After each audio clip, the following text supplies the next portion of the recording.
मैं उस दिन रोज की तरह थका हारा ऑफिस से घर लौटा था। गर्मी अपने चरम पर थी और मन उलझा हुआ। जैसे ही घर के दरवाजे पर पहुंचा, अंदर से किसी चीख के गिरने की आवाज आई। दिल में एक अनजानी सी बेचैनी ने करवट ली। जल्दी से दरवाजा खोला और सीधा माँ के कमरे की तरफ दौड़ा। माँ हमेशा की तरह चारपाई पर लेटी थी, मगर आज उनकी आंखों में कुछ और ही था। आंखें नम थीं, जैसे कि बरसों का दर्द उनमें जमा हो गया हो। मैं लपक कर उनके पास गया। उनका कमजोर कांपता हुआ हाथ मेरी तरफ बढ़ा, जिसे उन्होंने मेरे सिर पर रखा तो दिल अजीब सा हो गया। उस पल में एक फरियाद छुपी थी, एक दर्द था, एक खामोश चीख थी जो लफ्जों के बिना भी मेरे कानों में गूंज रही थी। माँ कुछ कहना चाह रही थी, लेकिन जुबान ने उनका साथ छोड़ दिया। सिर्फ इशारा था, आंखों का और कांपते होठों का। उनकी निगाहें बार बार दरवाजे की तरफ जाती और फिर मेरी पत्नी शांति की ओर देखती। मैं कुछ समझ नहीं पाया, बस माँ का हाथ थामे उनकी आंखों में झांकता रहा। इतने में शांति कमरे में आई। उसके चेहरे पर वही रूखापन और बेदर्दी थी। मैं बेताबी से बोला, शांति, अम्मा क्या कह रही हैं? बार बार इशारे कर रही हैं तुम्हारी तरफ। क्या हुआ है? शांति ने कंधे उचकाकर कहा, कुछ नहीं, इनकी तो आदत है हर वक्त इशारे करने की। मुझे तो कुछ समझ नहीं आता। एक तो मैं तुम्हारी माँ की बीमारी से परेशान हो गई हूँ, अभी फिर से बिस्तर गंदा कर दिया है। मैं नहीं कर सकती ये सब। शांति की बातें चुभ गईं। उसके शब्द तलवार की तरह दिल पर लगे। लेकिन मैं जानता था कि हालात मेरे हाथ में नहीं है। मेरे पास इतनी कमाई फिलहाल नहीं थी कि किसी नौकरानी का इंतजाम कर सकूं। मैंने कहा, ठीक है, मैं खुद साफ कर देता हूँ। शांति ताना मारते हुए हंसी और बोली, रहने दो, तुमसे ये काम नहीं होंगे। और वो कमरे से बाहर निकल गई। मैं चुपचाप माँ के पास बैठा, उनकी आंखों में देखता रहा। अब उनके आंसू खामोशी से बह रहे थे। मैंने उनका बिस्तर साफ किया। बिस्तर की चादर पर वो बोझ नजर आ रहा था जो शायद बरसों की कुर्बानियों के बाद औलाद के हिस्से में आता है। जब मैंने उन्हें साफ सुथरे बिस्तर पर दोबारा लिटाया, उनकी नजर मेरी तरफ उठी। कुछ कहना चाहा, लेकिन शब्द नहीं निकले। उन्होंने अपनी कमजोर उंगली से बिस्तर पर कुछ लिखने की कोशिश की, जैसे कोई निशान बनाना चाहती हो। मैं समझने की कोशिश करता रहा, लेकिन कुछ समझ नहीं पाया। मैंने उनका हाथ थामा और कहा, अम्मा, आप कुछ कहना चाह रही हैं? बताइए ना, क्या बात है? उन्होंने धीरे से उस दिशा में इशारा किया जिधर शांति गई थी, और फिर अपने होठों पर उंगली रखी, जैसे कहना चाहती हूँ, चुप रहो, कुछ मत बोलो। उस पल मेरे वजूद में घबराहट दौड़ गई। मेरी माँ जो हमेशा हक की बात करती थी, आज मुझसे कुछ छुपा रही थी या छुपाने पर मजबूर थी। दिल में सवालों का तूफान उठ खड़ा हुआ। क्या वो शांति से डरती हैं? क्या वो मुझे कुछ बताना चाह रही है, लेकिन डर के कारण कह नहीं पा रही? मैंने उनके माथे को चूमा और कहा, अम्मा, कुछ भी हो, मैं हूं ना, सब संभाल लूंगा, आप फिक्र मत कीजिए। लेकिन उनकी नजरें कह रही थीं, तुम बहुत देर कर चुके हो अजय। उस रात मैं सो नहीं सका। दिल के अंदर एक बोझ, एक अजीब सी बेचैनी थी। शांति सो चुकी थी, लेकिन मैं माँ के कमरे में जाकर उनके पास बैठ गया। वो सो रही थी, लेकिन नींद में भी उनकी भौंहें सिकुड़ी हुई थीं, जैसे कोई दर्द अंदर ही अंदर उन्हें कचोट रहा हो। कुछ दिनों से मेरे दिल में एक अनजानी सी बेचैनी बस गई थी, कुछ ऐसा जो नजर नहीं आता, लेकिन हर पल महसूस होता। माँ की आंखों में छुपा दर्द, उनके कांपते हाथ, और सबसे बढ़कर वो पल जब शांति कमरे में आती है और अम्मा जैसे हलचल करना ही भूल जाती है। मैं ये सब देख रहा था, लेकिन शायद समझने के लिए तैयार नहीं था। एक शाम ऑफिस से लौटते हुए जैसे ही दरवाजे पर पहुंचा, अंदर से फिर कोई हल्की सी आवाज सुनाई दी। मैं तेजी से माँ के कमरे की ओर बढ़ा। दरवाजा धीरे से खोला तो देखा, माँ की आंखें नम थीं। वो छत को देख रही थीं, जैसे वहां कुछ लिखा हो जो सिर्फ वही पढ़ सकती हो। मैं उनके पास जाकर बैठ गया। उनका हाथ अपने हाथ में लिया तो उसमें कपकपाहट महसूस हुई। मैंने प्यार से पूछा, अम्मा, कुछ कहना है? मैं सुन रहा हूँ। उन्होंने बड़ी हिम्मत करके बोलने की कोशिश की, जैसे कोई राज उनकी जुबान पर आया हो। लेकिन तभी शांति दरवाजे से अंदर आ गई और माँ की नजरें उस पर पड़ते ही वो बिल्कुल चुप हो गईं। मैं चौंक कर माँ की तरफ देखने लगा। उनकी आंखों में घबराहट थी, जैसे कि वो अपनी बातें छुपा रही हो। शांति ने हमेशा की तरह कुछ कपड़े और दवाइयां मेज पर रखी और कहा, दवा का वक्त हो गया है। अगर तुम्हारी बातें हो गई हो तो अम्मा को दवा दे दूं? मैंने इस बार किसी जासूसी अंदाज में कहा, मैं खुद दे देता हूँ। शांति ने थोड़ा चौंक कर मुझे देखा, लेकिन बिना कुछ कहे वापस पलट गई। माँ का चेहरा जैसे कुछ बोल रहा था। उनकी आंखों में एक सिकन सी छिपी थी, या शायद वो जैसे प्रार्थना कर रही थी। मैं उनकी तरफ झुककर बोला, अम्मा कुछ कहना चाह रही थी? शांति के आने से पहले बताइए, मैं सुन रहा हूँ। माँ ने धीरे से आंखें बंद कर ली और इनकार में सिर हिला दिया। उसी रात जब अचानक नींद से मेरी आंख खुली तो मैंने देखा कि शांति अपने बिस्तर पर नहीं थी। रात के 2 बजे का वक्त था। उस वक्त शांति कहाँ जा सकती है? मैं तुरंत कमरे से बाहर निकला। किचन से शांति के बोलने की आवाजें आ रही थी। वो छुपकर किसी से फोन पर बातें कर रही थी। हाँ, रोज रोज एक जैसा गाना हो गया है, एक जैसा रोना धोना। तंग आ गई हूं मैं। कब तक उनके बिस्तर धोती रहूं? तुम समझते क्यों नहीं हो? मैं इंसान हूं, कोई फरिश्ता नहीं हूं। बस वो औरत मर क्यों नहीं जाती? मेरे कदम वहीं जम गए। दिल जैसे फट गया हो। मैं वापस पलटा तो पांव कांप रहे थे। माँ की तरफ गया तो वो जाग रही थी। आंखों से खामोश आंसू बह रहे थे। मैंने कुछ नहीं कहा, सिर्फ उनके पास बैठा रहा। कुछ देर बाद माँ ने बड़ी मुश्किल से मेरी उंगली पकड़ी और अपनी तरफ खींचा।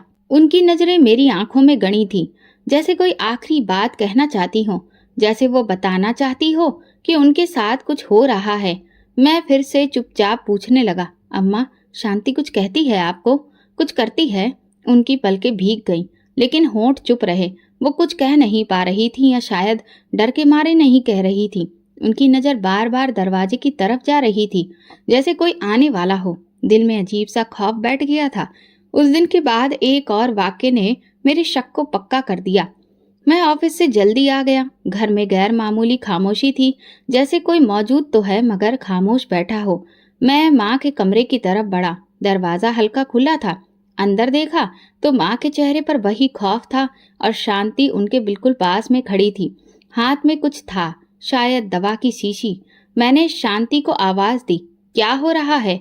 वो चौंक गई, जल्दी से पीछे हुई और बोली, कुछ नहीं, बस दवा दे रही थी। मैंने माँ की तरफ देखा। उनकी आंखों में डर था जो पहले कभी नहीं देखा था। शांति जल्दी से बाहर निकल आई। मैं माँ के पास गया और पूछा, क्या दवा दे रही थी? माँ ने बड़ी मुश्किल से सिर को हिलाया, जैसे कुछ गलत था, जैसे कुछ ऐसा हो रहा था जो मुझे नहीं पता। अब मुझे यकीन होने लगा था, अम्मा कुछ छुपा रही थी और शांति इस छिपाए जाने का कारण थी। मेरी माँ जो हमेशा मुझे हर दुख से बचाती थी, अब खौफ के साए में लिपटी चुप थी, और मैं एक बेटा जो शायद बहुत देर से जगा था। ये कहानी बस इतनी नहीं थी, कुछ था जो अभी सामने आना बाकी था, कुछ शायद मेरे वजूद को झंझोड़ कर रख देता। और मैं उस वक्त के करीब पहुंच रहा था जब खामोशियां सब कुछ बोलने लगती हैं। वो दिन आम दिनों की तरह ही शुरू हुआ था, लेकिन अंजाम ऐसा लेकर आया जिसने मेरे अंदर बरसों से जमा सुकून को जड़ से उखाड़ कर फेंक दिया। सुबह की चाय खत्म करते ही मैं ऑफिस के लिए निकलने की तैयारी कर रहा था कि माँ की तरफ से हल्की सी आवाज आई, जिसमें अजीब सी बेचैनी थी, जैसे कुछ होने वाला हो। मैं उनके पास गया। उनका माथा हल्का सा पसीने से भीग रहा था। हाथ बार बार बिस्तर के कोने की तरफ जा रहा था। मैंने पूछा, अम्मा कुछ चाहिए? पानी, दवा? उन्होंने सिर्फ आंखों से मुझे देखा, कुछ नहीं कहा, बस मेरे माथे को छुआ और फिर हाथ झटक कर वापस रख दिया। ये उनका तरीका था कि वो कुछ कहना चाहती थी, लेकिन अब जुबान साथ नहीं देती। मैंने शांति को आवाज दी, जो किचन में बर्तन समेट रही थी। शांति, अम्मा कुछ बेचैन सी लग रही हैं। तुम देख लो, मैं ऑफिस जा रहा हूँ। शांति ने चेहरा नहीं मोड़ा, बस इतना बोली, हाँ देख लूंगी। रोज ही बेचैन रहती हैं वो तो। मैं चुपचाप ऑफिस चला गया, लेकिन दिल वहीं अटका रहा, माँ के चेहरे में। दोपहर के करीब अचानक फैक्ट्री से एक मीटिंग रद्द हो जाने की जानकारी मिली। मुझे ये मौका ठीक लगा और मैंने तय किया कि मैं घर चला जाऊं। गेट खोला तो घर में सन्नाटा पसरा था, जैसे वक्त रुक गया हो। कदमों से अंदर गया। अभी जूते भी नहीं उतारे थे कि माँ के कमरे से बुलंद आवाज सुनाई देने लगी, कितनी बार कहा है, मुझे तुमसे नफरत हो गई है। कब मरोगी तुम? कब जान छूटेगी इस जिंदगी से? शांति की आवाज थी। उसकी बातें मेरे वजूद को चीरती चली गई। मैं बिजली की तेजी से दरवाजे तक पहुंचा। वो दरवाजा जो हमेशा धीरे से खुलता था, आज धक्के से खुला। मंजर ऐसा था कि जमीन जैसे मेरे कदमों तले खिसक गई। माँ चारपाई पर सहम कर बैठने की कोशिश कर रही थी। उनके कपड़े बिखरे थे, आंखों में आंसू, और शांति उन पर झुकी हुई, चेहरे पर हद से ज्यादा नफरत। मेरा शब्द टूट चुका था। बस करो शांति, मैं दहाड़ा। वो चौंक कर मेरी तरफ बढ़ी, जैसे चोरी करते पकड़ी गई हो, लेकिन अगले ही लम्हे उसकी आंखों में शर्मिंदगी की बजाय गुस्सा था। तो तुम छुपकर सुन रहे थे ये सब कुछ? तुम्हें दुख नहीं देता जो मैं झेलती हूँ? मैं आगे बढ़कर माँ को खुद से लिपट आया, और जब शांति फिर कुछ कहने लगी, मेरा हाथ अपने आप ही उसके गाल पर पड़ गया। एक खामोशी छा गई, लेकिन कमरे में गूंज बाकी रह गई। शांति कुछ पल चुप रही, फिर होंठ काटते हुए पीछे हटी और आंखों में आंसू लिए कमरे से निकल गई। मैं माँ के पास बैठ गया। वो कांप रही थी। मैंने उनके सिर पर हाथ रखकर दिल ही दिल में भगवान से माफी मांगने लगा। माँ को अकेला छोड़ने के लिए, शांति की जुबान बर्दाश्त करने के लिए, सब कुछ देखकर भी चुप रहने के लिए। उस रात शांति ने मुझसे कोई बात नहीं की। खामोशी का एक पर्दा हमारे बीच पड़ चुका था। कमरे में अंधेरा था और मेरे दिल में एक अजीब सा एहसास जुर्म की हद पार कर दी थी। एक पति होकर अपनी पत्नी पर हाथ उठाया, वो भी तो सारा दिन तड़पती थी, माँ के साथ सारा दिन लगी रहती। ये सब आसान नहीं था। हर घंटे के बाद दवा देना, सफाई करना, खाना खिलाना, नींद बर्बाद करना। क्या मैंने उसके दर्द को नजरअंदाज किया? मेरे दिल में अब एक जंग छिड़ गई थी। एक तरफ माँ का वो चेहरा जो हर पल मेरी आंखों के सामने था, और दूसरी तरफ पत्नी की वो आंखें जिसमें पहली बार डर था, शायद गुस्सा भी और शायद मेरी बेवफाई भी। मैं बेचैनी से करवटें बदलता रहा। माँ कमरे में सो चुकी थी या शायद जाग रही थी। शांति दूसरे कमरे में थी। दरवाजा बंद था। अक्सर जब वो मुझसे नाराज होती, उस कमरे में सो जाती थी। पहले मैं उसे हमेशा मनाकर कमरे में वापस ले आया करता था, मगर आज मैंने ऐसा नहीं किया। पूरा घर खामोश था, लेकिन मेरे अंदर एक तूफान था। वो थप्पड़ सिर्फ शांति के चेहरे पर नहीं पड़ा था, वो मेरे रिश्ते पर भी पड़ा था। वो एक लम्हा था, लेकिन उसका बोझ बरसों तक असर दिखाने वाला था। मैं जानता था कि जो हो चुका है वो वापस नहीं आएगा, और जो होने वाला था वो मेरे सोचने से भी ज्यादा अंधेरा लिए हुए था। वो रात मेरे लिए बहुत मुश्किल बन गई थी। दिल में एक पछतावा, एक बोझ जो नींद को कोसों दूर ले गया। अगली सुबह कमरे की खामोशी ने रात की बातों को और गहरा कर दिया। शांति किसी से कुछ कहे बिना नाश्ते के बर्तन रखकर चली गई। माँ के कमरे में हल्की सी कराहट की आवाज सुनाई दी तो मैं जल्दी से अंदर गया।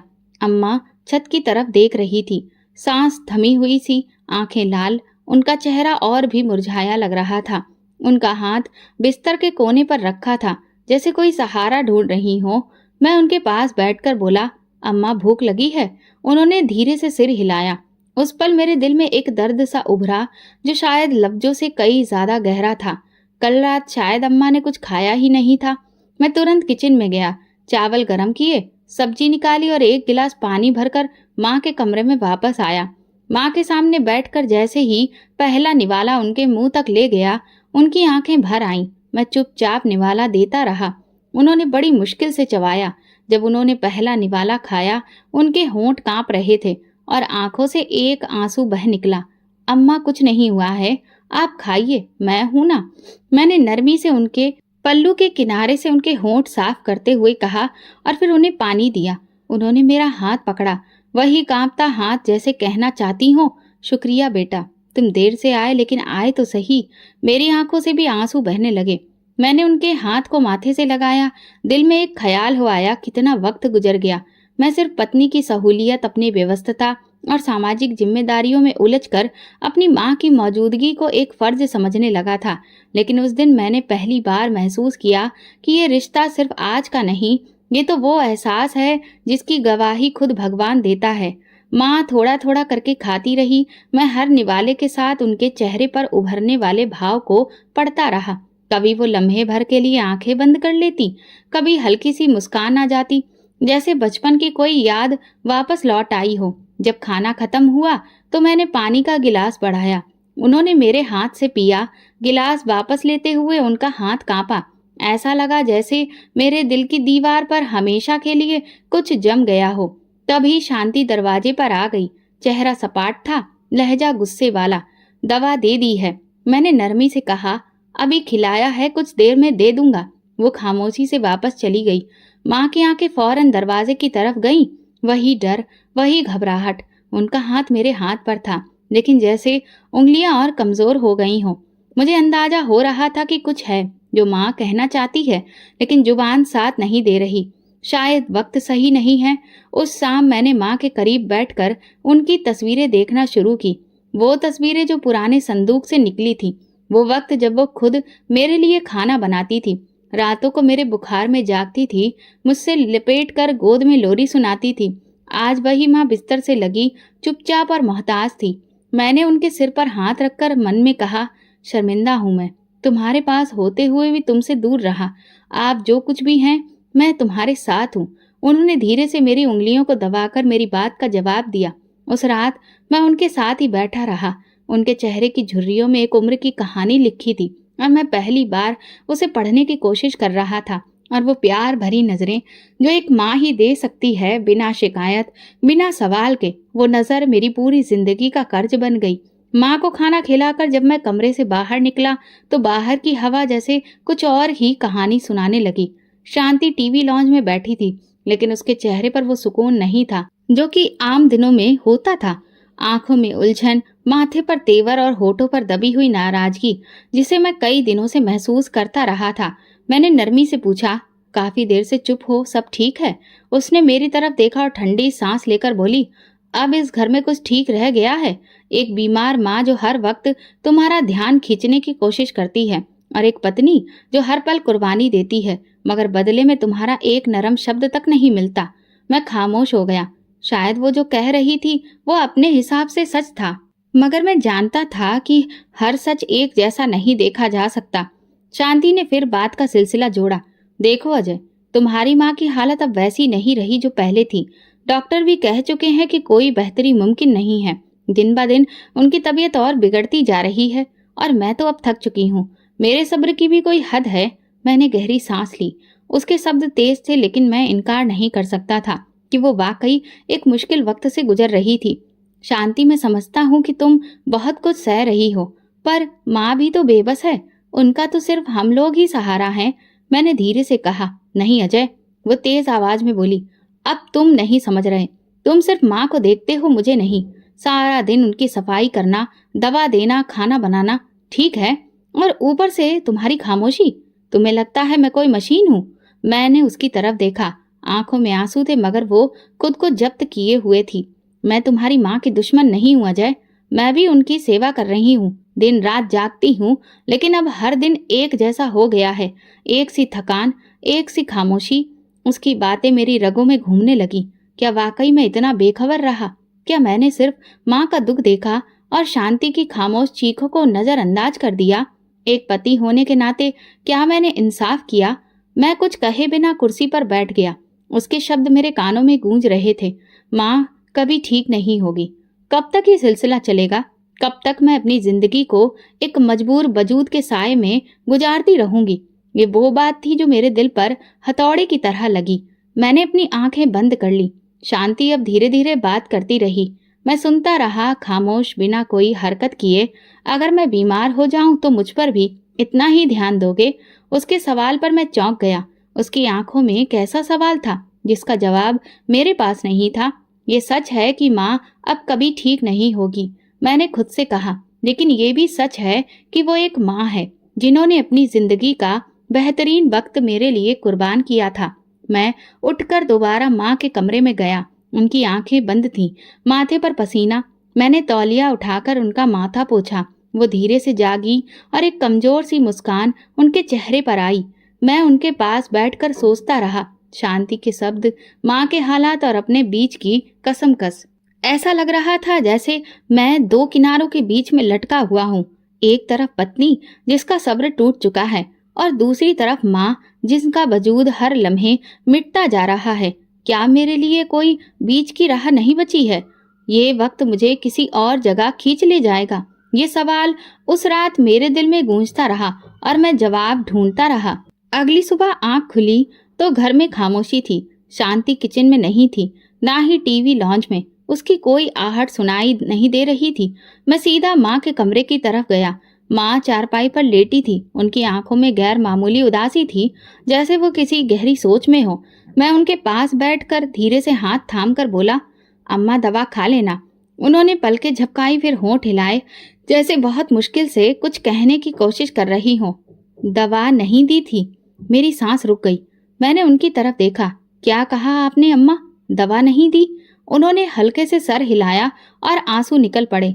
मेरे दिल में जैसे कोई सिलसिला जाग गया। कौन? शांति? माँ ने इनकार में सिर हिलाया, जैसे वो जवाब देने से डर रही हो, लेकिन इनकार भी नहीं कर पा रही हो। उनकी आंखों में ख्वाहिश थी जो पहले कभी महसूस नहीं हुई। मेरे मन में फौरन पिछले कई दिनों की वो यादें उभर आईं जब मैंने शांति से कहा था कि मुझे भी डॉक्टर के पास चलना है, और वो हर बात कोई न कोई बहाना बनाकर मना कर देती थी। मैं खुद चली जाऊंगी, तुम ऑफिस का काम छोड़कर क्या करोगे? दवा तो मुझे ही देनी होती है ना, डॉक्टर से मैं खुद बात कर लूंगी। ये बात मैं कई बार सुन चुका था और हर बार चुप था। अब माँ के इनकार ने वो सब बातें नई तरह से चुपती सच्चाई में बदल दी। मैंने तुरंत शांति को आवाज दी। वो कुछ लम्हों के बाद कमरे में आई। चेहरे पर नाराजगी थी। क्या हुआ? क्यों बुला रहे हो? मैंने माँ की तरफ इशारा करते हुए कहा। अम्मा कह रही हैं कि उन्हें दवा नहीं दी जाती। तुम तो कहती हो रोजाना वक्त पर दवा देती हो। शांति ने तुरंत गुस्से में कहा। अरे वो तो कुछ भी कह देती हैं। तुम्हें पता है उनकी याददाश्त कितनी कमजोर हो गई है। पिछले हफ्ते तो उन्होंने मुझे अपनी बहू मानने से भी इनकार कर दिया था। मैंने माँ की तरफ देखा। उनकी आंखों में बेबसी थी, जैसे वो अपनी सफाई में कुछ कहना चाहती हो, लेकिन शांति अब भी यही कह रही थी। उनकी हालत दिन ब दिन बिगड़ रही है, और अगर वो दवा नहीं खा रही हैं तो ये खतरनाक है। शांति ने जलकर कहा। अजय, तुम्हें मेरी किसी बात पर यकीन ही नहीं आता। रोजाना मैं उन्हें वक्त पर दवा देती हूँ। अगर वो भूल गई तो इसमें मेरा क्या कसूर? मैंने पहली बार उसकी आंखों में झांक कर देखा। वहां कुछ छुपा हुआ था। अच्छा बताओ, इनमें से कौन सी दवा दी थी आज सुबह? मैंने नरमी से पूछा। वो एक पल को रुकी, फिर बोली, वही वाली जो डॉक्टर ने पिछली बार दी थी। तुम्हें क्या पता, तुम तो साथ भी नहीं गए थे। मैं चुप हो गया। ये सच था, मैं कभी साथ गया ही नहीं था। हर बार जब भी डॉक्टर के पास जाने का वक्त होता, शांति अकेले ही चली जाती थी। मैं कई बार बोला कि चलो, मैं भी चलता हूँ, बात करनी है डॉक्टर से, मगर हमेशा जवाब एक जैसा होता, मैं संभाल लूंगी, तुम्हारी फैक्ट्री का काम ज्यादा जरूरी है। तब मुझे ये बात जिम्मेदारी की लगती थी। आज वही बात छुपाने की कोशिश लग रही थी। मैं उठा और माँ की दवाइयों की अलमारी की तरफ गया। एक पुरानी चीज जिस पर दवा की तारीख 2 महीने पुरानी थी, अभी भी आधी भरी पड़ी थी, और बाकी पैकेट खोले ही नहीं गए थे। मैंने शांति की तरफ देखा। वो पल भर को गुस्सा हो गई, फिर गुस्से से बोली, वो तो पुरानी दवा है, डॉक्टर ने बाद में नई दी थी, पर तुम्हें ये सब समझाना बेकार है। अच्छा, तो फिर नई दवा कहाँ है? मैंने धीरे से पूछा। वो खत्म हो गई, वो बड़बड़ाई। मैं समझ चुका था, कुछ ना कुछ जरूर छुपाया जा रहा है। माँ की हालत इस बात की गवाह थी। मैं दोबारा माँ के पास आया, उनका हाथ थामा, आंखों में देखा। ऐसा लगा उन्होंने पूछा हो, बेटा क्या तू मेरा है? उस लम्हे मैं टूट गया। मैं एक बेटा जो अपनी माँ के लिए सब कुछ होना चाहिए था, आज खुद अनजाने में उनका हाथ छीनने वालों में शामिल हो गया था। मैंने लेकिन खुद से फैसला किया कि अब मैं कुछ छुपने नहीं दूंगा। अब वक्त था सच को बेनकाब करने का। शाम के करीब काम पूरा किए बिना ही मैं ऑफिस से निकला। रास्ते में बार बार दिल में प्रार्थना थी कि भगवान मेरी माँ को ठीक कर दो। जैसे ही घर का दरवाजा खुला, बिल्कुल खामोशी थी, लेकिन माँ के कमरे से हल्की सी सिसकियां सुनाई दी। मैं घबराकर अंदर पहुंचा तो वहां का मंजर देख मुझ पर बिजली गिर गई। माँ फर्श पर औंधे मुंह गिरी पड़ी थी। उनकी सांसें उखड़ी थी, हाथ फैले थे और कपड़े मिट्टी से सने हुए थे। अम्मा! मेरे मुंह से चीख निकली। मैंने तुरंत उन्हें सीधा किया। उनके होंठ फटे थे, माथे पर हल्की चोट का निशान था, आंखें आधी खुली थी। इस तकलीफ में वो मुझे पहचानने की कोशिश कर रही थी। शांति! मैं बुलंद आवाज में पुकारने लगा। ये क्या हुआ है? किचन से उसकी आवाज आई। अब क्या हो गया? क्यों चीख रहे हो? अम्मा जमीन पर गिरी हुई थी। मैंने गुस्से से कहा। वो कमरे में दाखिल हुई और एक नजर माँ पर डालकर तुरंत बोली, फिर वही ड्रामा। अजय, अब तो तुम भी समझ जाओ, ये सब उनकी आदत है। खुद को जानबूझकर गिरा लेती हैं ताकि मुझे जालिम साबित करें। मेरे हाथ माँ के चेहरे से मिट्टी साफ कर रहे थे, लेकिन शांति के शब्द मेरे कानों में जहर घोल रहे थे। तुम्हें लगता है उन्होंने खुद को गिराया है? मैंने यकीन से पूछा। हाँ और क्या, मुझे नहीं पता क्या? मैं भी बाथरूम में थी और जैसे ही बाहर आई देखा कि वो फर्श पर पड़ी हैं। पहले भी वो ऐसा कर चुकी हैं। मैं कई बार उन्हें गोद में उठाकर चारपाई पर लिटा चुकी हूँ। अब मुझसे नहीं होता ये सब। माँ मेरी गोद में धीरे से सिर रख चुकी थी आंखों से एक आंसू बहकर निकला। क्या ये भी ड्रामा है? मैंने शांति की तरफ देखकर बोला। वो चुप रही। शायद मेरे लहजे में कुछ था जिसने उसे एक लम्हे को पीछे हटा दिया। मैंने माँ को आराम से उठाकर चारपाई पर लिटाया। उनकी हड्डियों से अजीब सी आवाज आ रही थी, जैसे पूरा वजूद टूट चुका हो। मैंने उनके पैर सीधे किए, बाजू सहलाए और एक कंबल उड़ा दिया। माँ का चेहरा कुछ कह रहा था। उनकी आंखें बार बार मेरी आंखों में झांक रही थीं, जैसे कह रही हो, बेटा अभी भी वक्त है, संभल जा। शांति बिना कुछ कहे पलटकर चली गई। मेरे दिल में अजीब सी गूंज थी, जैसे हर कदम उसे रिश्ते से दूर ले जा रहा हो, उस रिश्ते से जिसे मैंने कभी अपनेपन की बुनियाद समझा था। मैंने माँ के लिए पानी गर्म किया, नरम तौलिया लिया और उनका चेहरा धोना शुरू किया। चोट का निशान गहरा होता जा रहा था। हर धोए जाने वाले धब्बे के साथ मेरे दिल पर एक नया दाग लग रहा था। मैंने प्यार से पूछा, अम्मा बताइए ना, गिर कैसे गईं? फिर उनकी आंखों में आंसू आए, लेकिन होंठ बंद रहे। उन्होंने धीरे से सिर हिलाया, जैसे कह रही हो, अब देर हो चुकी है। मैं अंदर से टूट चुका था। उसी रात शांति ने मेरे सामने आकर सिर्फ इतना कहा, देखो अजय, अगर तुम्हें मेरी बातों पर भरोसा नहीं तो बेहतर है कि तुम खुद संभालो अपनी माँ को। मैं अब ये सब नहीं कर सकती। वो मुझे पसंद नहीं करती, हमेशा तुम्हारे सामने खुद को लाचार बनाकर दिखाती हैं। तुम मेरी बात सुनने की बजाय उनका दुख देखते हो। मैंने कोई जवाब नहीं दिया। रात के पिछले पहर जब सारा घर नींद में था, मैं माँ के बिस्तर के पास बैठा उनके चेहरे को देख रहा था। सुबह हुई तो मैंने माँ के लिए नरम खिचड़ी बनाई, खुद उन्हें खिलाई, दवा दी और खुद से वादा किया कि अब उन्हें अकेला नहीं छोड़ूंगा। लेकिन दिल के किसी कोने में गूंजता डर चुपचाप बैठा था, जो मुझसे कह रहा था कि क्या तुम संभाल पाओगे? क्या शांति ये सब बर्दाश्त करेगी? थोड़ी देर बाद शांति मेरे पास आई। उसके चेहरे पर थकान के साथ कोई फैसला झलक रहा था। वो बोली, अजय, क्या हम अपनी जिंदगी को यूं ही गुजारते रहेंगे, रोज अम्मा के साय में, उनकी बीमारी में, उनके दुख में? मैंने नरमी से कहा, ये जिंदगी उनकी दी हुई है। अगर अब उनका वक्त है कि वो हम पर बोझ बने तो क्या हम उनसे मुंह मोड़ लें? वो गहरी सांस लेकर बोली, मेरी एक सहेली है रीमा, उसकी सास भी तुम्हारी अम्मा जैसी ही थी, बीमार, कमजोर, जिद्दी। रीमा भी ये सब कुछ सहती रही, मगर फिर उसने फैसला कर लिया कि वो खुद को बर्बाद नहीं करेगी। उसने अपनी सास को शहर के एक ओल्ड एज होम में छोड़ दिया। मेरे दिल में झटका सा लगा। मैं चौंक कर उसकी तरफ देखा। क्या मतलब? तुम कह रही हो कि मैं अम्मा को? हाँ अजय, मेरी बात पूरी सुनो। रीमा की सास अब वहाँ खुश हैं। उन्हें दिन भर नौकर लोग देखते हैं, वक्त पर दवा मिलती है, और अब जब उनसे बात होती है तो रीमा और उसका पति भी खुश है। जिंदगी में सुकून आ गया है। मैंने नजर झुका ली। शब्द मेरे गले में अटक गए। एक तरफ शांति की बातें जिनमें अपनी सहूलियत का पहलू था, दूसरी तरफ माँ का वो कमजोर बाजू जो कल जमीन पर पड़ा मिला था। क्या मुझे भी लगने लगा है कि अम्मा वहाँ खुश रहेंगी? शांति ने कंधे पर हाथ रखकर कहा, हमारी जिंदगी भी कोई जिंदगी है? दिन रात दवा, सफाई, रोना, जिद, और तुम हमेशा उनके आसपास रहते हो। हमारा कोई हक नहीं? क्या मेरी जिंदगी का कोई मकसद नहीं? मैं चुप रहा।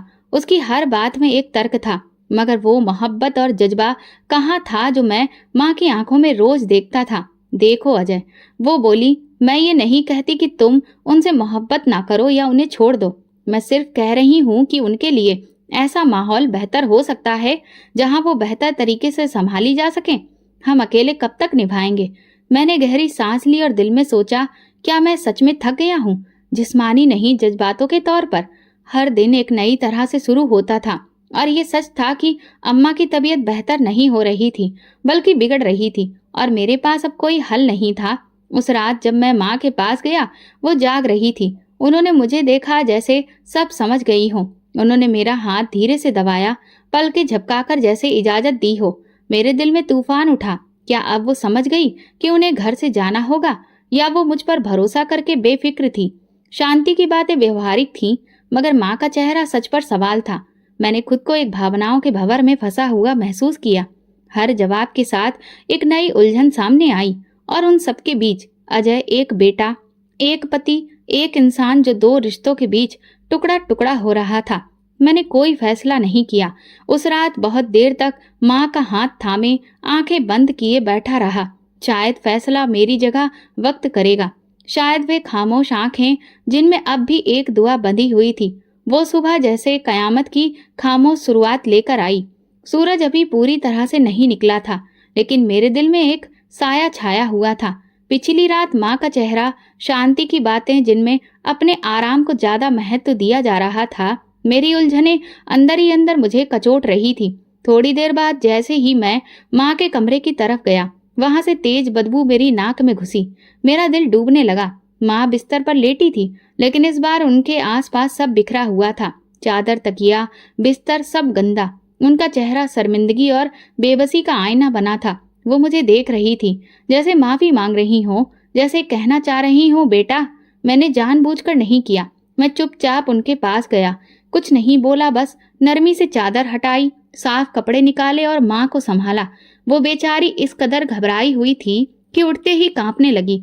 मैंने उन्हें धीरे से सहारा दिया, पानी से चेहरा पोंछा और फिर बिस्तर पर लिटा दिया। जैसे ही मैं सफाई पूरी करके बाहर निकला, शांति किचन के दरवाजे पर खड़ी थी, आंखों में वही थकान, लेकिन आज कुछ और भी था। फैसला। बस अब बहुत हो गया अजय, वो चट्टान की तरह खड़ी बोली। ये सब मुझसे अब नहीं होता। सुबह उठते ही गंदगी साफ करो, सारा दिन संभालो और तुम बस हमदर्द बने घूमते रहो। आज फैसला कर लो, या तो वो रहेगी या मैं। तुम्हारी माँ के लिए तुम्हारा फर्ज खत्म ही नहीं होता, तो मेरी पत्नी होने का भी कोई हक मुझे मिलेगा या नहीं? तुम चाहते हो मैं सारी उम्र एक बिस्तर पर पड़ी औरत के आसपास अपनी जिंदगी की धारा बनाकर रखूं? मैं कुछ कहना चाहा, लेकिन उसने हाथ उठाकर रोक दिया। नहीं, आज कोई बहस नहीं, बस एक बात सुन लो, या तो उन्हें ओल्ड एज होम ले जाओ या फिर मुझे मेरे मायके छोड़ दो। मैंने ठंडी सांस भरकर घर बचाने के लिए माँ से अलग होने का सोचा, जो मेरी रूह को जख्मी कर गया। शाम होने से पहले मैंने खामोशी से एक ओल्ड एज होम के बारे में पता किया, कमरा पसंद किया और अगले दिन के लिए वक्त तय कर लिया। जब माँ को बताया, वो चुप हो गई। उनकी आंखें नम हो गईं, लेकिन होठों पर कोई शिकायत नहीं आई। बस उनका कांपता हुआ हाथ मेरे हाथ पर आया और उन्होंने इनकार में सर हिलाया। आंखों से साफ साफ कहा, मत लेकर जाओ, मैं यहाँ रहना चाहती हूँ अपने बेटे के साथ। मेरा दिल फटने को आया। मैंने उनके हाथ को चूमा, माथे पर हाथ फेरा और खामोशी से कहा, मुझे माफ कर देना माँ, मैं कमजोर हो गया हूँ। अगले दिन जब हम गाड़ी में रवाना हुए, माँ की आंखें बार बार बाहर देखती रहीं। ना वो कुछ बोली ना मैं। हर गुजरती इमारत, हर सड़क का मोड़ उनकी जिंदगी से जुड़ी किसी याद की तरह था। जब हम ओल्ड एज होम पहुंचे तो दरवाजे पर मौजूद लोगों ने नरमी से माँ को व्हील चेयर में बिठाया। मैं उनके बराबर झुका, उनके कान के पास जाकर बस इतना कहा, ये फैसला सिर्फ मजबूरी में था अम्मा, मैं आपसे मुंह मोड़ना नहीं चाहता था। माँ ने धीरे से मेरी तरफ देखा। आंखों में आंसू थे, लेकिन उनकी खामोशी मुझे सजा दे रही थी, जैसे वो कह रही हो, बेटा जिस पत्नी को बचाने के लिए तुम माँ से मुंह मोड़ सकते हो, उसे जिंदगी कभी माफ नहीं करती। मैंने उनके लिए कुछ कपड़े, दवा और उनकी पसंदीदा चीजें वहां के कमरे में रखी और पलटने लगा। जैसे ही दरवाजे की तरफ बढ़ा, उन्होंने सहारे से मेरा दामन थामने की कोशिश की, मगर उंगलियां हवा में ही रह गईं। मैं एक लम्हे को रुका, मगर पलटकर ना देख सका, जैसे दिल किसी ने मुट्ठी में लेकर निचोड़ दिया हो। घर वापस आया। शांति ने कहा, अब जरा सुकून से सो पाएंगे, है ना? मैंने कुछ नहीं कहा। कमरे की दीवारें अजीब सी अजनबी लगने लगी, जैसे हर शय मुझे से सवाल कर रही हो कि किस कीमत पर ये बचा है घर। क्या माँ के बिना भी घर घर रहता है?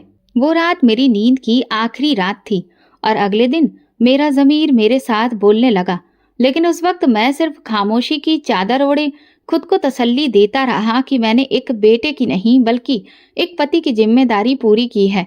हालांकि अंदर से अच्छी तरह जानता था कि मैं दोनों में से कोई भी जिम्मेदारी नहीं निभा पाया। माँ को ओल्ड एज होम छोड़कर आए कुछ ही दिन गुजरे थे, मगर वो दिन मुझे बरसों की तरह महसूस होने लगा। शांति के चेहरे पर एक अजीब सा सुकून नजर आ रहा था, जैसे उसने किसी बोझ से जान छुड़ाई हो। घर में खामोशी कुछ ज्यादा हो गई थी और मैं उसी खामोशी में अपने ज़मीर की आवाज को दबाता जा रहा था। एक शाम जब मैं स्टोर रूम की पुरानी चीजें देख रहा था, अचानक एक पुराना टीन का डिब्बा मेरे हाथ लगा। उस पर माँ के हाथ से लिखा हुआ एक छोटा सा लेबल था, दवाइयाँ, सुबह शाम रात। दिल धड़कने लगा। मैंने डिब्बा खोला। अंदर वही दवाइयाँ थी जो डॉक्टर ने कई हफ्ते पहले माँ को दी थी। और कुछ तो पैकेट ऐसे थे जो बिल्कुल वैसे के वैसे ही बंद थे। कुछ की तारीख गुजर चुकी थी और कुछ बोतलें तो खुली ही नहीं थी। मेरी आंखें खुली की खुली रह गईं। ये कैसे हो सकता है? शांति तो कहती थी कि रोज दवा देती है। दिल में एक सांप रेंग गया। मैंने शांति को आवाज दी। वो किचन में खड़ी चाय बना रही थी। मैंने हाथ में वो डिब्बा उठाया और उसके सामने रखा। ये देखो, माँ की दवाइयाँ सबकी सब वैसे के वैसी क्यों पड़ी हैं? तुम तो कहती थी कि दवा खत्म हो गई थी, नई लाई थी। उसने एक लम्हे खाली आंखों से डिब्बा देखा, फिर चेहरे पर बड़ी मासूमियत लाते हुए बोली, अरे ये पुरानी दवाइयाँ हैं। डॉक्टर ने बाद में कुछ दवाइयाँ बदल दी थी, मैं वो लाई थी। ये सब पुरानी थी इसलिए रख दी थी। मैं शक भरी नजर से उसकी तरफ देखने लगा। मगर तुमने तो कभी नहीं बताया कि दवा बदली थी। जब मैंने पूछा तो तुमने कहा था सब कुछ वक्त पर दिया जा रहा है। वो झल्लाकर बोली, अजय, तुम्हें हमेशा मुझ पर शक ही करना है ना? अब अगर मैंने अलग रख दी थी तो क्या हुआ? हर बात का हिसाब देना पड़ेगा मुझे। मैं चुप हो गया, लेकिन अंदर से बेचैन मन की हालत दिन ब दिन बिगड़ रही थी और मैं अंधों की तरह भरोसा करता रहा। मेरी आंखों के सामने वो लम्हा घूम गया जब माँ ने बेहोश होकर सिर हिलाया था। मैंने टूटे शब्दों में कहा था, दवा नहीं देती। जब तब मैंने उनकी कमजोरी को याददाश्त की भूल समझा, लेकिन अब हकीकत किसी और तरफ जा रही थी। मैंने तुरंत अपनी गाड़ी निकाली और ओल्ड एज होम पहुंचा। माँ बगीचे में व्हीलचेयर पर बैठी थी। धूप में उनका चेहरा चमक रहा था। मुझे देखते ही उनकी आंखों में चमक सी आ गई, जैसे वर्षों बाद कोई अपना नजर आया हो। मैं उनके पास जाकर पहुंचा, उनके पैर छुए, उनके हाथ थामे और उनकी हड्डियों की गर्माहट महसूस की। उनके प्यार में वो ममता थी जो मैंने हमेशा महसूस की थी। अम्मा, दवाई वक्त पर मिल रही है? मैंने नरमी से पूछा। उन्होंने धीरे से पलकें झुकाई, फिर सिर हिलाया। पहले नहीं। उनके होठों से बस इतना निकला। मेरी रूह कांप गई। किसने नहीं दी? मैं पूछना चाहता था, लेकिन उनकी सांसें तेज हो गईं, जैसे डर फिर से लौट आया हो। मैंने तसल्ली दी, पानी पिलाया और उनके साथ कुछ वक्त बैठा रहा। मैंने महसूस किया माँ कुछ कहना चाह रही है, लेकिन जुबान साथ नहीं दे रही। वापसी पर मैं सीधा उस डॉक्टर के क्लिनिक गया जहाँ माँ को शांति ले जाया करती थी। मैंने पुराना रिकॉर्ड निकलवाया, दवाओं की पुरानी लिस्ट देखी और फिर जो देखा उसने मेरे अंदर की बुनियाद हिला दी। डॉक्टर ने जो दवाएं दी थी वही थी जो उस डिब्बे में सुरक्षित रखी थी। कहीं कोई भी दवा बदली नहीं गई थी। मैंने धीरे से डॉक्टर से पूछा, क्या कभी दवा बदली गई थी? डॉक्टर ने इनकार में सिर हिलाया। नहीं, आपकी माँ की हालत ऐसी नहीं थी। दवा में बदलाव की जरूरत ही नहीं थी। जो चल रहा था वही रूटीन था जब तक वो हमारे यहाँ इलाज कर रही थी। मेरी भुट्टियां भीज गईं। इसका मतलब शांति ने झूठ बोला था। माँ को दवाएं वक्त पर नहीं दी गईं। मैं जिस पर सबसे ज्यादा भरोसा करता था उसी ने मेरी माँ की सेहत के साथ खेल खेला था। घर जाकर मैंने शांति के सामने डॉक्टर की फाइल रख दी। वो रंग बदलते चेहरे के साथ बोली, तो तुम वाकई मुझे जालिम समझते हो? तुम्हारे लिए तुम्हारी माँ सब कुछ है और मैं सिर्फ एक मुजरिम? ठीक है, मैं गलत थी। मैंने कुछ वक्त दवा में ढिलाई की, मगर क्या मैंने बात को बीच में काटते हुए कहा, शांति, तुम्हें मेरी माँ पर रहम नहीं आया? तुमने उनकी जिंदगी के साथ खेल खेला और मुझे अंधेरे में रखा। वो चुप हो गई। मैं अपनी माँ की हर उस मुश्किल घड़ी को महसूस करता रहा। मेरी आंखों में आंसू आ गए। माँ कितनी बार कुछ कहना चाहती थी और मैं उनकी खामोशी को समझने की बजाय दूसरों की बातों पर यकीन करता रहा। अब जब सब कुछ सामने आ चुका था, बस एक सवाल रह गया था, क्या वक्त मुझे वो सब लौटा सकता था जो मैं अपनी माँ से छीन चुका था? शायद नहीं। लेकिन ये हादसा मेरी बाकी जिंदगी का सबसे गहरा निशान बन गया। माँ की दवाइयों का राज जब बेनकाब हुआ, मेरे अंदर कुछ टूट गया। मैंने फैसला कर लिया कि मैं अब और चुप नहीं रहूंगा।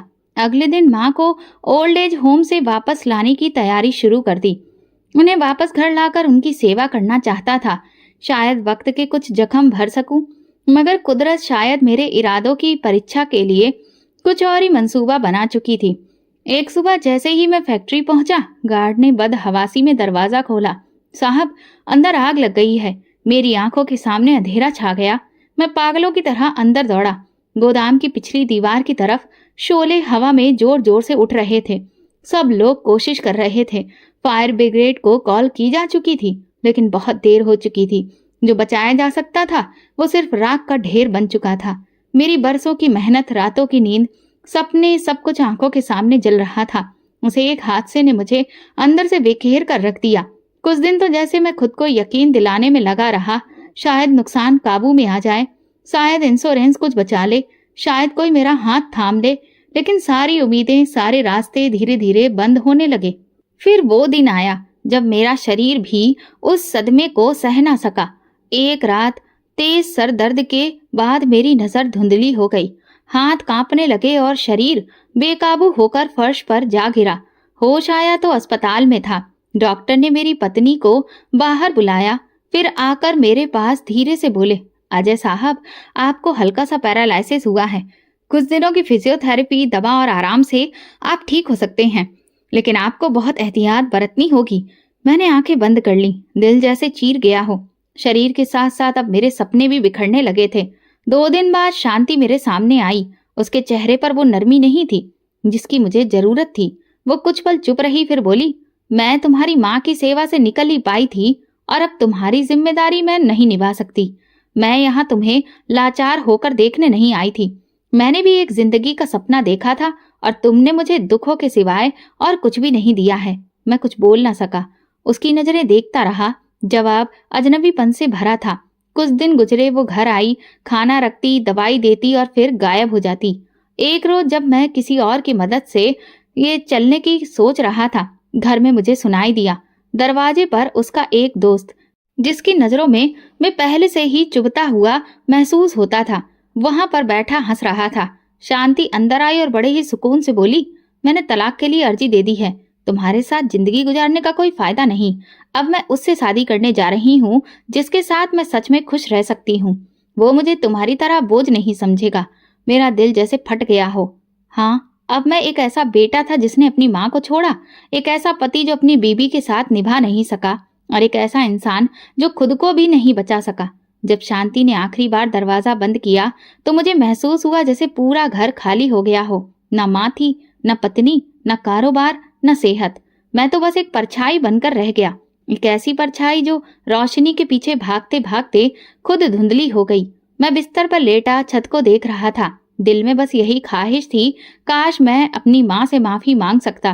काश वो एक बार मेरा हाथ थाम कर कहती, बेटा मैं तुम्हें माफ कर चुकी हूँ। लेकिन मेरे साथ अब सिर्फ खामोशी थी और कुछ अनकहे शब्द जो आंखों से बहने की बजाय मेरी तकिए में जमा हो रहे थे और शायद किसी दुआ की सूरत में ऊपर जा रहे थे, शायद मेरी माँ तक पहुंच रहे थे। बिस्तर पर लेटे हुए जब रात की खामोशी में मेरी सांसें और गहरी हो गईं, तो अंदर की सच्चाइयां एक एक करके उभरने लगी। वो लम्हे जब माँ चारों तरफ से कुछ कहना चाहती थी लेकिन उन्हें दवा न मिलने की शिकायत रही, जब वो फर्श पर गिरी थी और शांति ने कहा था, ये सब ड्रामा है। मैं एक बेटा होते हुए अपनी माँ के सबसे बड़े इम्तिहान में नाकाम हो गया। उसी रात मैंने नीलम नाम की एक नर्स को बुलाया जो मेरे इलाज के दौरान मेरी मदद कर रही थी। वो जैसे ही आई मैंने उससे कहा, क्या आप ओल्ड एज होम में बात कर सकती हैं? मैं वहां जाना चाहता हूँ। वो चौंकी और बोली, आपकी तबीयत ठीक नहीं है। लेकिन मैंने कहा, मेरी माँ शायद आज भी मेरा रास्ता देख रही होगी। मुझे उनसे माफी मांगनी है। उसकी आंखों में कुछ नमी सी उतर आई। उसने खामोशी से सहमति जताई और अगली सुबह आने का वादा किया। सुबह जैसे ही सूरज निकला मैं नर्स के साथ ओल्ड एज होम पहुंचा। तभी वहां दरवाजे पर ही मुझे एक बूढ़ी औरत मिलने आई। उसने बड़ी नरमी से कहा, आप अजय हैं? मेरे होंठ कांप उठे। हाँ, पर मेरी माँ। कुछ लम्हे पहले ही ये सुनते ही मेरी सांस रुक गई। क्या मतलब? हमने आपको जानकारी देने की कोशिश की थी लेकिन आपका नंबर बंद जा रहा था। उनकी हालत काफी खराब हो गई थी और अभी अभी वो स्वर्ग सिधार गईं। ये शब्द नहीं थे, ये तीर थे जो मेरे दिल में घुस गए। नहीं अम्मा। मेरी आवाज जैसे गले में दब गई। मैं नर्स की मदद से उस कमरे की तरफ बढ़ा जहां माँ का शरीर सफेद चादर में लिपटा था। कमरे में खामोशी थी, सिर्फ उनकी सांसों की गूंज थी जो अब थम चुकी थी। मैं उनके पास गया, घुटनों के बल गिर गया, चेहरा चादर से हटाकर उनके माथे को चूमा। अम्मा, मैं आ गया हूँ, मुझे माफ कर दो। लेकिन उनकी पलकें बंद थीं, होंठ खामोश। मैं फूट फूट कर रोने लगा। हिचकियां मेरी रूह से निकल रही थीं। सब लोग वहां खामोशी से सब कुछ देख रहे थे। उन्होंने बताया कि आखिरी दिनों में अम्मा अक्सर किसी के इंतजार में रहती थी, बार बार दरवाजे की तरफ देखती थी और कभी कभी अपने हाथ से किसी का नाम लिखने की कोशिश करती थी। मैं समझ गया, वो मेरा ही रास्ता देख रही थी। उन दिनों में मैं हर बार भगवान से प्रार्थना करता था कि मेरी माँ मुझसे नाराज ना हो। फिर मैंने अपनी माँ का अंतिम संस्कार किया। मेरा वजूद बिखर चुका था। अब मैंने फैसला कर लिया था, वो घर, वो फैक्ट्री, वो सब कुछ जिसने मुझे माँ से दूर किया, मेरे लिए अब बेकार हो चुका है। अब ये ओल्ड एज होम ही मेरा नया घर बन गया। मैं वहीं रहने लगा और जब मैं पूरी तरह से ठीक हो गया तो वहीं सेवा करने लगा जहां मेरी माँ ने अपने आखिरी दिन गुजारे थे। तो दोस्तों, कहानी का सबक ये है कि माँ बाप दुनिया का सबसे बड़ा आशीर्वाद होते हैं। जब वो कमजोर हो जाएं तो हमें उनकी सेवा करनी चाहिए। पत्नी या पैसों को बचाने की आड़ में अगर हम माँ को छोड़ दें तो जिंदगी हमें वैसे ही अकेला और बर्बाद कर देती है, जैसे अजय के साथ हुआ। माँ की दुआ स्वर्ग के समान है और माँ की बद्दुआ किसी नरक के जैसी। दोस्तों, अगर आपको हमारी कहानी पसंद आई हो तो प्लीज कमेंट करके जरूर बताइएगा। वीडियो को लाइक करें और ज्यादा से ज्यादा शेयर करें। अगर आप चैनल पर नए हैं तो सब्सक्राइब जरूर करें और नोटिफिकेशन बेल को दबाएं ताकि अगली अपडेट सबसे पहले आपको मिले। धन्यवाद।